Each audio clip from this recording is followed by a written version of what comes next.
નકલી ડેપ્યુટી મામલેદાર બની 9,59,000ની ઠગાઈ કરનારી અંબાજની યુવતી ઝડપાઈ। સરકારી કચેરીમાં નોકરી આપવાની 4 યુવકોને લાલચ આપી 9,59,000 પડાવ્યા હતા।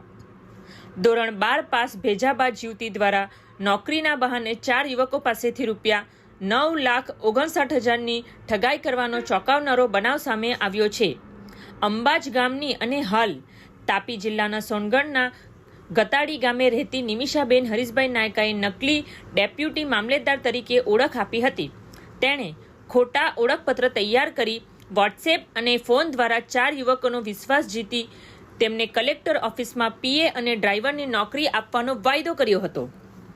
જેમાં પ્રથમ તેણે ઉદવાડાના માનવ પ્રવીણભાઈ પટેલના સંપર્કમાં આવી અને તે સુરત ખાતે નોકરી કરે છે એવું કહી વિશ્વાસમાં લીધો હતો અને કચેરીમાં પીએ તરીકેની નોકરી નામે 4,75,000 રૂપિયા પડાવ્યા હતા। બાદમાં કપરાડાના વાજવણના ગુંજેશ બિપિનભાઈ પટેલ પાસેથી પણ સરકારી કચેરીમાં ડ્રાઈવરની નોકરી માટે 39,000, બિલ્લીમોરાના રાહુલ પંચોલી પાસેથી 4,13,000 અને પારડીના મિલન સુખદેવભાઈ પટેલ પાસેથી 31,800 રૂપિયા મેળવી લીધા હતા।